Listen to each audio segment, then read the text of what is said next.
drinks otherwise. Now it's time for the mix. So we have started basketball, March Madness, That yes. the rest of the world calls March Madness. Uh-huh. Arizona coach Sean Miller sweating up a storm in the first round of March Madness mashup. And apparently, there he is, sweating right through that shirt. Apparently, he's known for his sweating. Oh, is he? But there were lots of memes on Twitter last night, all based, this is what he's going to do.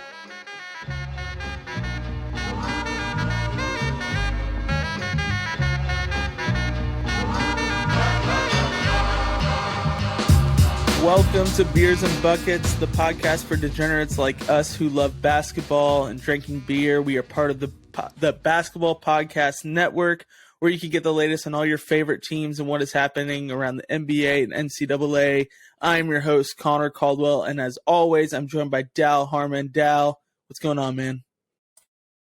Oh, another day, living the dream. I don't know. I don't really have much. What about you? I like your hat. Thanks. Yeah, I like it too.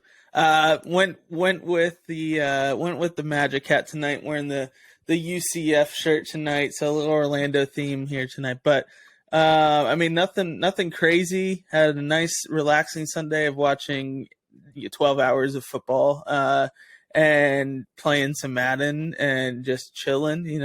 All the good stuff. You spent actual hard-earned dollars on Madden. Well, I went in with 3 of my friends on it, so that way we could have the newest rosters. So, yeah, we bought a roster update, but because we always play each other, so we just play in person. So instead of paying $60, I paid $20. Bada bing, bada boom. That's what we did. Yeah, it was fun. I can't get enough of the football rush of the first couple weeks of the year. And makes me kind of sad that we don't have a college football podcast.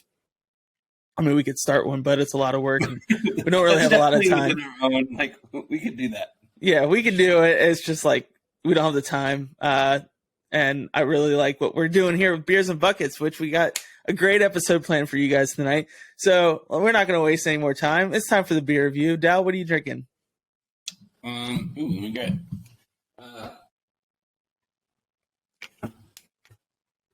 Decided to go with a Lexington brewery, especially considering the location of your brewery later. Decided to go with a Lexington brewery. This is Cougar Bait, which is Country Boy Brewing's. I feel like that's their signature beer. I don't know, it or Shotgun Wedding probably. Anyways, it's like their blonde ale, so it's pretty light. Let me see. I should have prepped this more. There you go. 4.9 ABV.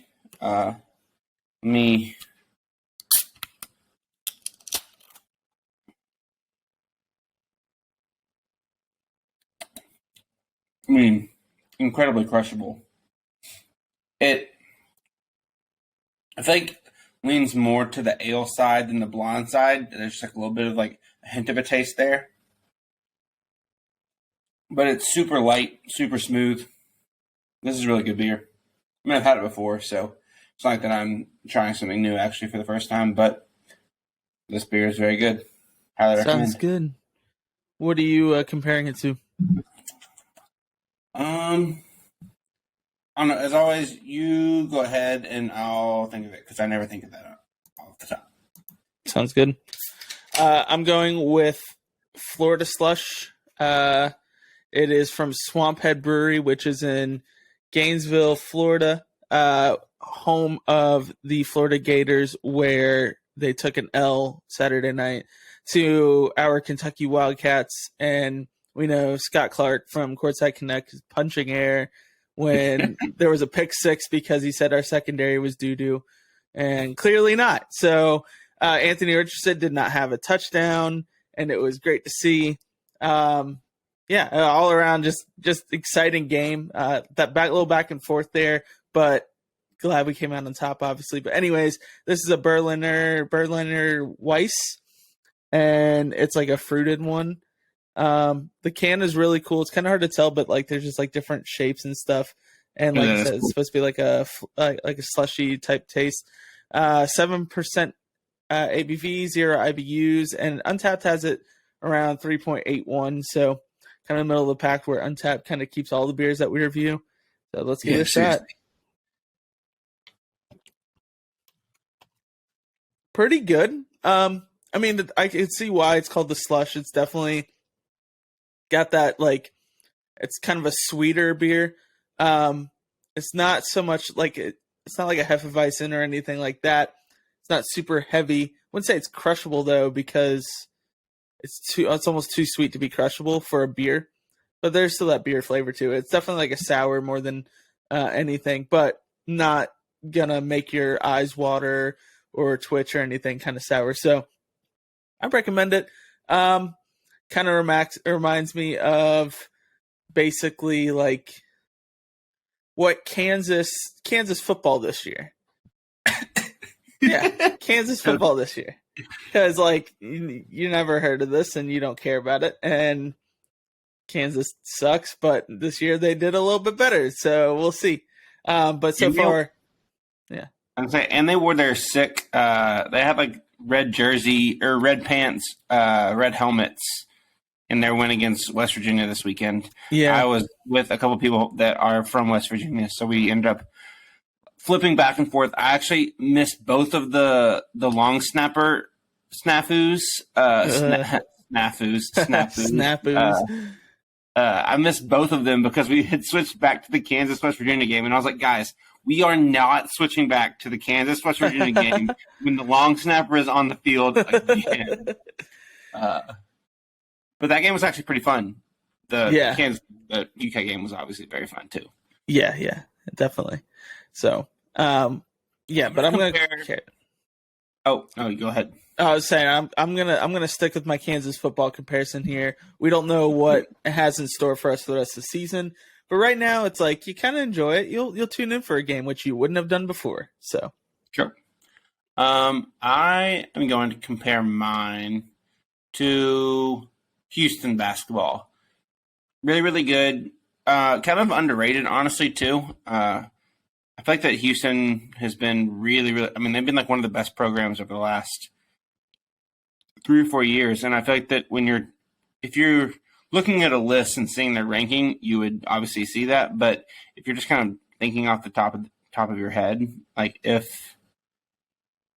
the best teams are over the last few years, I feel like you wouldn't necessarily think Houston right off the bat. So I'll go with that.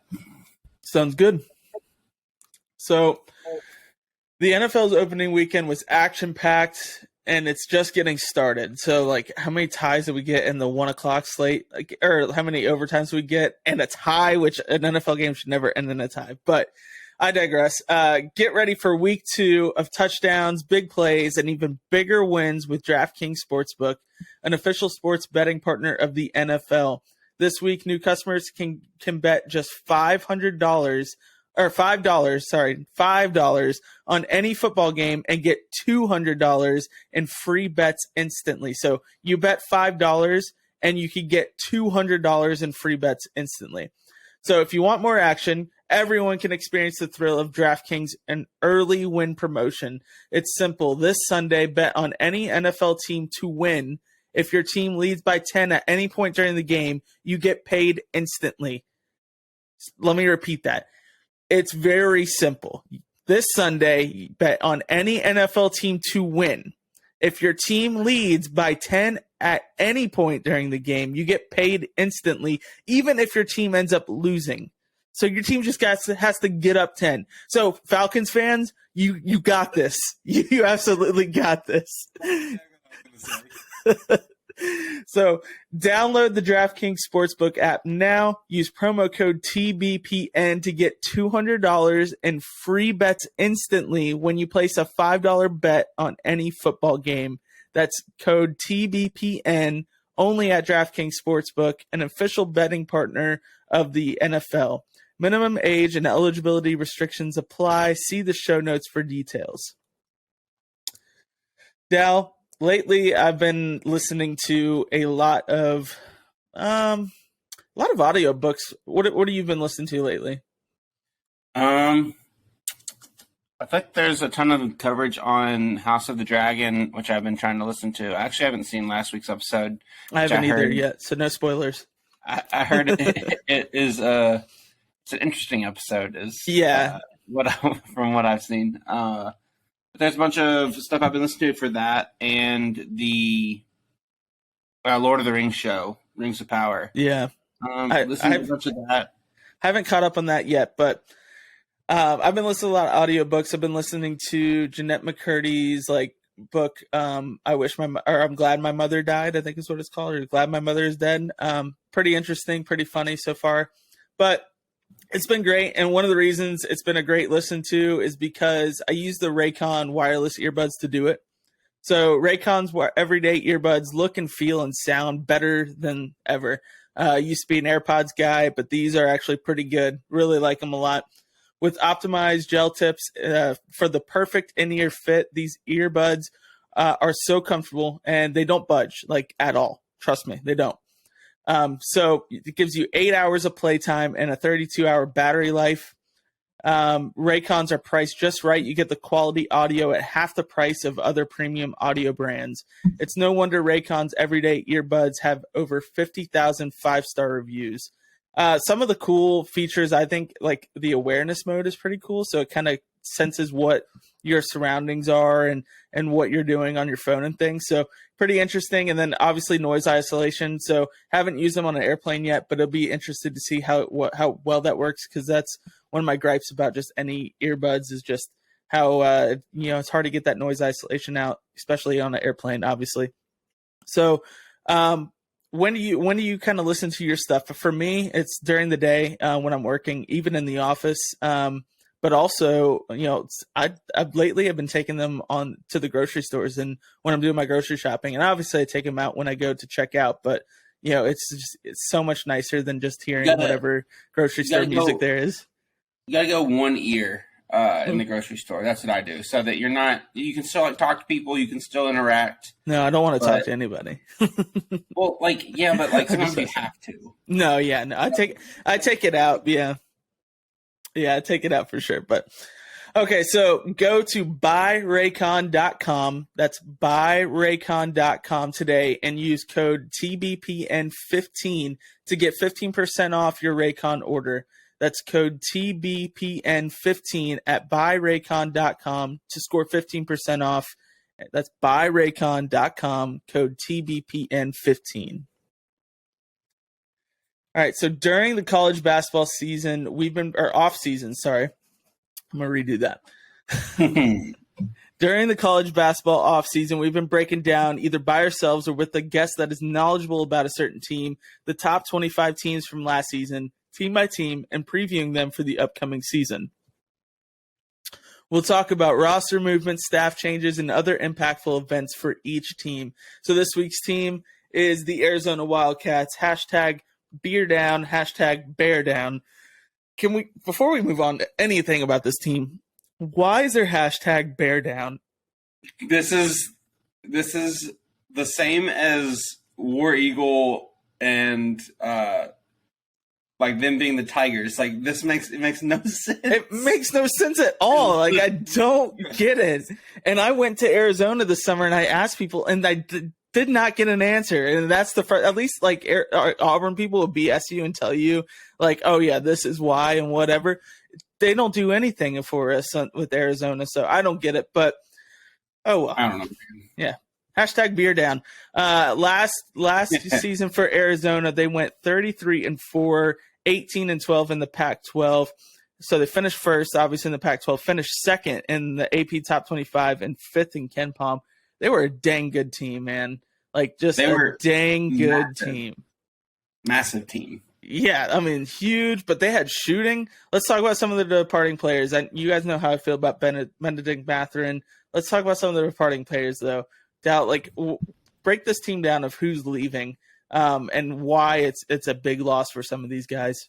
Yeah, so you mentioned Mathurin. He got drafted by the Pacers, I think 6th, right? He should be a perfect fit next to Tyrese Halliburton. That's a hell of a backcourt. Yeah.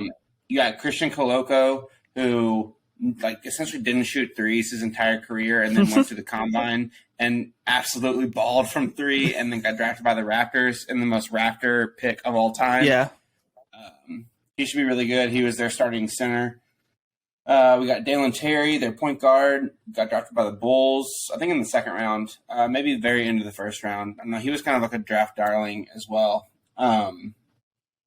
Point guard, so losing their starting point guard and shooting guard with him and Mathurin, as well as their starting five. You got Justin Kier, who graduated. You also had Kim Aiken, who transferred to New Mexico State, and Shane Noel, who transferred to UNLV. Kier was like a 6'3" 2 guy, like a role player for them. So actually, I think he ended up starting some at the point guard, more so because they kind of would play actually Dalen Terry more at the three. So he at least he was a starter level player, even though he only really started like 6 games last year. And then Kim Aiken Jr., like I said, he was like 5'3" 2, so he'll be like missed as a depth piece, but not missed like a ton overall. Not a lot of production coming for him, but the big three that are leaving is Mathurin, Koloko, and Terry, and that's going to be really hard to replace. I mean, those were the guys that get you finishing first in the Pac-12 and finishing second in the AP top 25, and it's just going to be tough. So, I mean, we know their impact was felt, but there's a few returning players that were near averaging double digits in scoring. One of those is Azuolas Tubelis. He averaged 13.9, so almost 14 points a game and 6 rebounds. So out of the 4 positions, so getting him back is huge. And then Kerr Kreischer is another one that's almost 10 points a game. Also weird that he wore Kerr on the back of it, like on his name, like his first name was on the back of his jersey. Never understood that. I didn't know if it's like for Steve Kerr or something, or if it's maybe something from where he's from, where they, like they use their first names as their last names. I don't get it. But that he's a solid returning player. And then they got a couple other players. Is Umar Ballo coming back? He averaged almost 7 points per game as a center. Yeah, and then Pella Larson as a shooting guard averaged 7 points. So adding a lot of guys that were probably depth pieces, but who knows? Maybe they took that next step this offseason, and they're being a little bit more productive. It's hard to tell. But they have a couple of guys coming in that you should be excited about. Give us an idea of who's coming in from this team, Dell. Wait, are we doing that, or do we want to talk about returning players first? I mean, we kind of did returning players, but we could keep going. Yeah, I guess I was just going to say, so I mentioned earlier they were huge. I think they had like the 5th best 2-point percentage and the 2nd best 2-point defense last year. And a lot of that is because of Koloko being so big. But yeah, Azuolas Tubelis is, I think, 6'10" or 6'11", and Umar Ballo is 7 foot. So even after losing Koloko, their starting 5, they'll still have a ton of size. Well, and they have somebody coming in too. Dylan Anderson's a 7-footer as well. So yep. So yeah, don't expect that size to go anywhere if you watched Arizona last year and kind of fell in love with the Twin Towers look like I did. Well, and if you think about it, Lloyd is one of those coaches. Like Coach Lloyd there came from Gonzaga before, right? So he probably fell in love with that. With what Scott Drew or Mark Few, not Scott Drew, Mark Few. Oh, there we go. Mark Few is doing there, and then I mean, obviously, like he didn't coach the Drew Timme and Chet Holmgren team, but he probably helped recruited Chet Holmgren to Gonzaga, if I had to guess. So he probably had a vision for it, and I guarantee Tommy Lloyd there wants to keep that same vision, like a lot of size. A lot of big men that could maybe spread the floor a little bit. So, I mean, and there's another name I forgot we mentioned for the returning. Didn't really do anything. Was Adama Ball. So we'll see. He only averaged like 1.5 points a game. So out of the guard or forward kind of position, so hybrid there. But if you guys remember, Matherin, not saying this for Adama, but Matherin was, wasn't a diaper dandy. He wasn't a freshman last year. He was at Arizona before. So, yeah, he's a sophomore. So don't be too surprised if you see production coming from these sophomores or juniors, just because it takes some time, and we'll see what Tommy Lloyd does there. So let's talk about the incoming players. We mentioned his name, Dylan Anderson, coming from Gilbert, Arizona. So playing for his home state here. He's ranked 112th. He averaged 13 points and 11 rebounds and 1.9 blocks per game. He's a 7-footer, so kind of a bigger name coming in for them. What are some of these other guys? I'm not too sure of some of these other guys. What do you know about them? I know. So we talked earlier about Kerr Krisa, who is from Estonia. They have another Estonian player coming in, Henry Visar, who is a big 6'10" big from Estonia. So, I mean, I am not super tuned into the Estonian, the Estonian prep league. So I'm not 100% sure on what his deal is. They also have Philip Borovicinen, who is a wing from Serbia. Again, I'm not super tuned in on the international basketball circuit, so not 100% sure on him. But he's a 6'8" small forward that's coming in. He's listed at 180, so probably going to need to physically develop a little bit. But, I mean, I think, again, just going back to the fact that they have so much size here. We've already listed 3 guys at 7 foot, 6'10", and 6'8". Kirk Reese is like 6'3". They're just kind of a ton of size again, which has kind of been a hallmark of them. And they brought in 2 transfers, Courtney Ramey and Kylan Boswell. Courtney Ramey and Cedric Henderson. Cedric Henderson, a wing from Campbell, who's like 6'6", small forward. Courtney Ramey is a 6'3" point guard that is transferring in from Texas. He's probably my favorite addition that they made in the offseason. But again, just like adding to that size, they're not gonna be playing anyone that's under 6'3". Cedric Henderson actually played Duke pretty well this past season. I mean, Campbell played Duke really well as a whole. I think Cedric Henderson was one that was kind of leading the charge there, if I'm not mistaken. So has some experience playing against some bigger name schools. Would be nice to get him on a bigger name school like they got. So we'll see what he could do there. And then the last addition they're making is Kylan Boswell from Arizona, or from Arizona Compass Prep. He's ranked 31st in the nation. So good guard there. Do you think he takes the lead guard role, or do you think that's something he grows into, since they have some guys returning that knows the system and can play lead guard, especially early? Yeah, I'm curious to see. My guess is that I feel like that it's like combination of him and Pelle Larsson, who are kind of competing for the other guard spot alongside Kerr Krisa. So, they have Courtney Ramey too. No, he's probably the third guard, I would guess, in that, with Krisa and Ramey being the starting 1 and 2.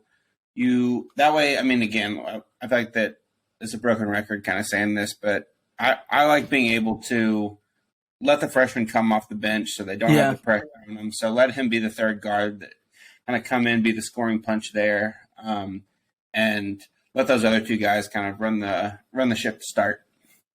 Yeah, I like it. So we talked about all the players, the roster movement. I don't think there was a whole lot of offseason drama for them, coaching changes, and really didn't get an idea of what their foreign trips look like, to be honest with you, when I looked it up.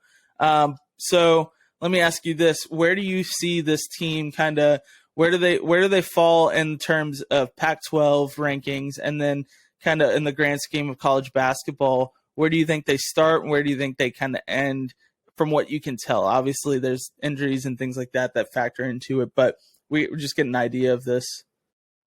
Yeah, I mean, I think Oregon will probably be better than they were last year.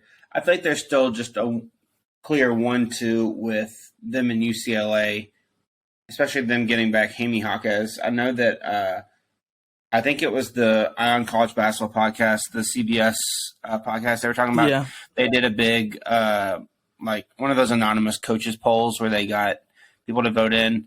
Poll is a little flawed considering that the reigning player of the year didn't get the most votes for who we think is going to win player of the year this year, which seems kind of questionable. But the one person that I noticed that they said got a couple of votes was Jaime Jaquez. So I think a lot of people are expecting a big year out of him. So I would guess that it's Arizona and UCLA in the 1-2 spot again, with probably Oregon coming up in third. But I mean, I think picking Arizona to not win the Pac-12 is like picking Kansas at this point to not win the Big 12, and it's like I'll believe it when I see it kind of thing. So I have them probably in like the 12 to 15 range would be my guess, maybe 10 to 15 range overall, and winning the Pac-12.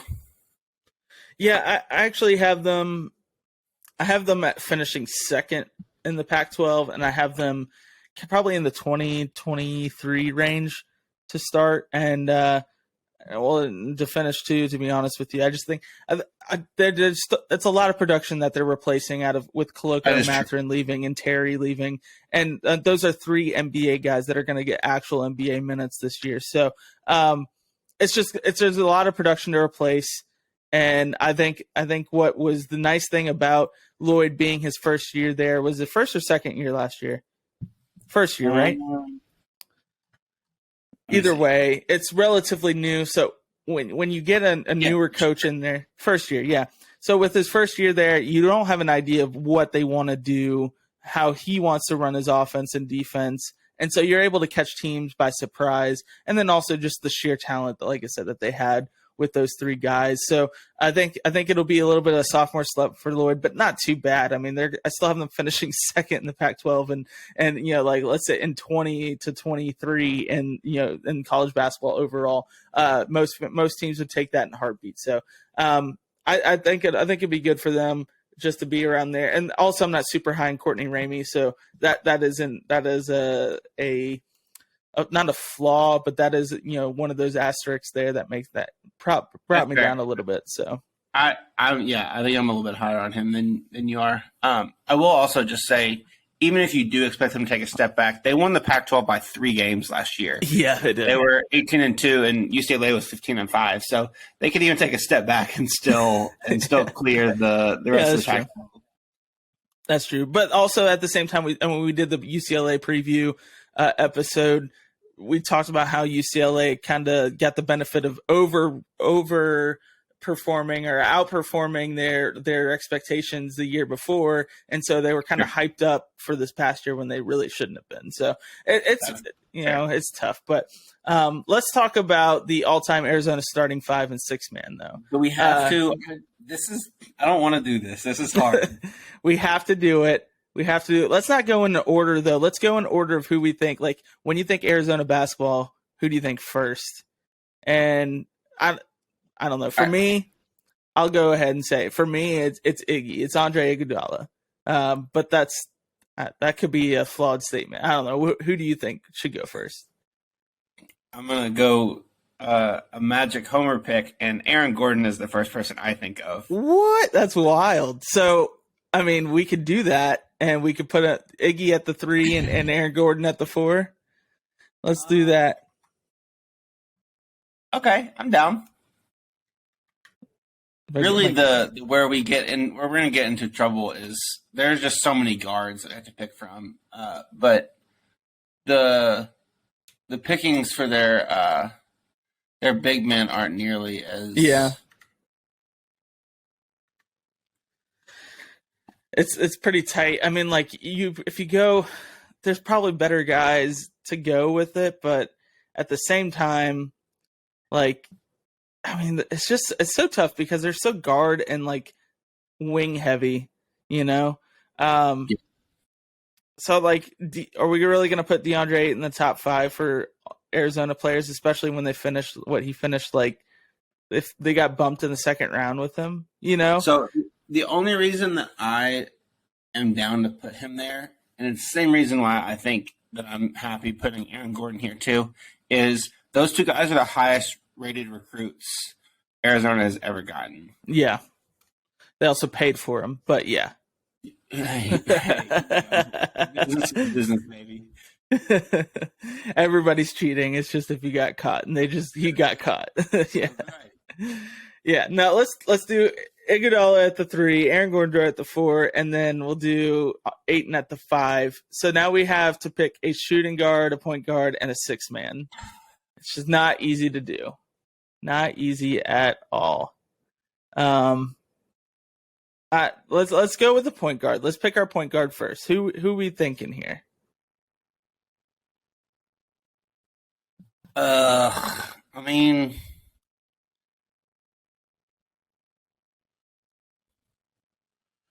wait a second. Where did Jason Kidd go to school? Cal. Oh, that's right. Duh. I feel like Mike Bibby has to be the pick. You think Mike Bibby? Huh. I have Jason Terry. But, well, the thing about Terry is he can play both the 1 and 2.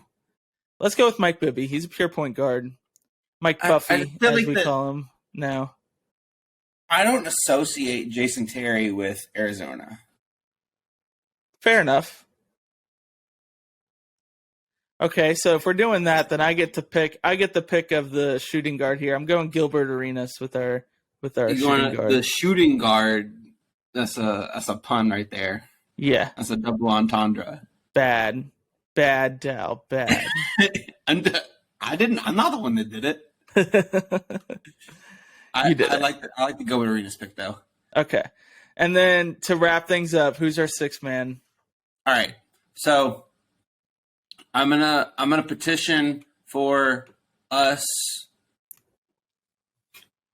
adding a 7th man here and making Steve Kerr our player coach, because I think Richard Jefferson has to be the pick here.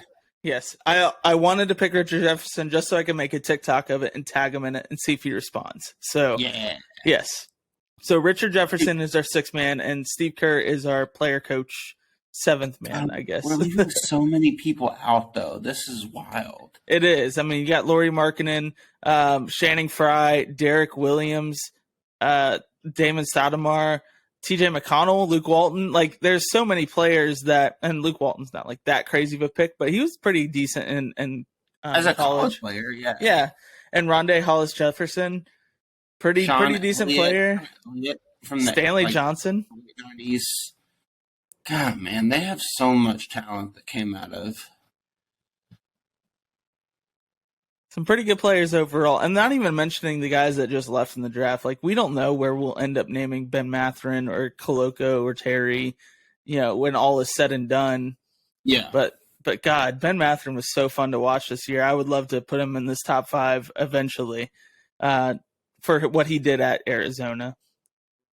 So, yeah, it's been pretty crazy. Pretty crazy top starting 5 and 6-man. So we got at the point guard, Mike Bibby. Shooting guard, Gilbert Arenas. Small forward, Andre Iguodala. Power forward, Aaron Gordon. Center, DeAndre Ayton. And 6-man, Richard Jefferson. And then our player coach is Steve Kerr. Yeah. That's wild, bro. That is wild. That's one of the better teams we put together. I feel like that. It is.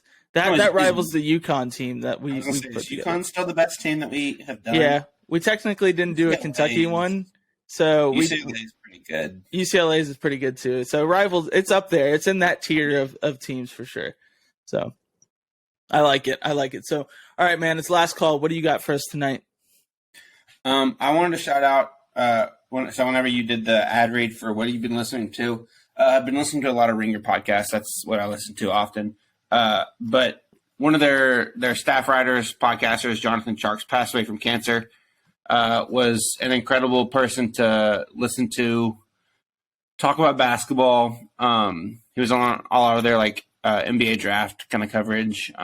Did a podcast with with Jay Kallman actually that was really good. was just seemed like an incredible person. I didn't know him personally, but definitely had been following his work since he got to the Ringer. And they've been doing a ton of just like super heartfelt tributes to him. So just wanted to shout out Sharks. Gone too soon, and just want to pay a little tribute to one of the better people in basketball media over the last however many years. Definitely. Yeah. I was listening to the Ringer Fantasy Football podcast and heard that. So that was tough to hear. Listened to him a couple times as well. For me, my last call is if you guys can think about it, if you're the praying type, just positive thoughts and things like that. I know we're in a kind of on a somber note here, but just to be thinking of my dad. He's been struggling with back pain, and he's been struggling with he has cancer. So not sure what is the future is looking like as far as treatment, things like that is still kind of up in the air because it changes from time to time, but just be thinking about it. Send positive thoughts to his way, or send prayers for him. His name is Dillard. So be praying for him, thinking about him. And we appreciate it. And yeah. And then also just like, man, I love football and having a great time here. Didn't get the win for Anklet the other night, but we have a team that we could definitely be competitive with and beat this week. So I hope that goes our way. And if you are looking to spend some money, we have a fundraiser that we've been doing. We're almost to $5,000, which that doesn't go a long way with a football program. So if you guys can, if you want to donate, just DM me for the link. That'd be great. We appreciate the support. But yeah, this has been a fun episode, Dowell. It's even more fun, Instagram and TikTok. So if you go follow us at Beers and Buckets Pod, that'd be great. And Dowell's mom doesn't listen to our podcast enough, apparently, because she didn't know we were on YouTube, which we've been on YouTube for a couple of weeks now. She just doesn't listen to me. Okay. Well, we did talk about, she gave us great notes for last week's episode, and she had even mentioned that she wants to come on the podcast. So we will at one point be getting a Dowell's mom appearance on the podcast. And I will try to convince my mom to come on that episode as well. So we can do like a Mother's Day. We can do a Mother's Day episode. Yeah, that'd be great. Long enough time away where they can start planning out what they want to talk about. So, Exactly. All right, rate, leave a review, and share this episode. Go check out the Basketball Podcast Network on Twitter for more shows like this one. Dowell, it's been real. It's been fun. It's been real fun. Had some good beers tonight. And glad we were able to talk about a really good basketball team this past season and kind of preview this upcoming season. So, who do we have up next? It's the last team of the top 25. Who do you think it is?